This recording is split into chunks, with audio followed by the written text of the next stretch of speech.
Alors, Viktor Orban entre à l'Assemblée nationale en 1990 dans l'opposition. Ceux qui prennent le pouvoir, ce sont des conservateurs, en fait, qui balayent dans l'élan de ras-le-bol les socialistes en place depuis des décennies.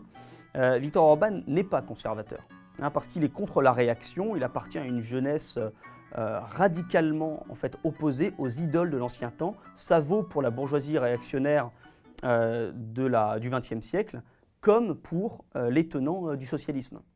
Finalement, c'est pendant cette première législature hongroise de 1990 à 1994 que Viktor Orban va accomplir sa mue politique.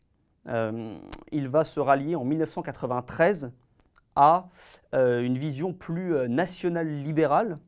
C'est le fameux discours de Debrecen, où Viktor Orban est élu à la tête du parti. Jusque-là, la direction était assez collégiale. Et il imprime à son parti une orientation très personnelle.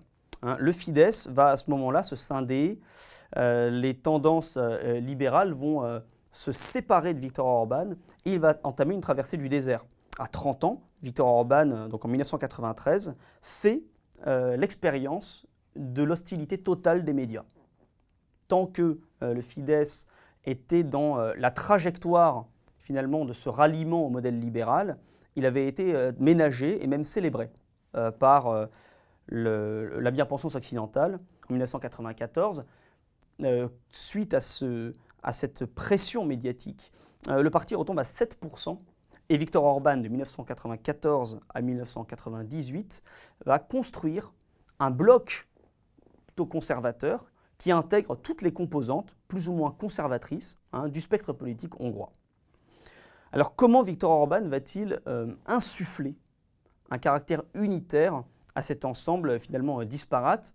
Eh bien, en s'appuyant sur une idée forte qui est celle du citoyen, en hongrois le polgár. Viktor Orban entend construire une Hongrie civique. Cela passe par l'épanouissement d'une classe moyenne et cela devient une véritable idée force qui va structurer l'opposition hongroise et qui explique la victoire de 1998 de ce jeune homme politique finalement qui n'a que 35 ans, qui a réussi à rallier autour de lui un certain consensus d'obédience conservatrice et qui rejette dans l'opposition les socialistes et les libéraux.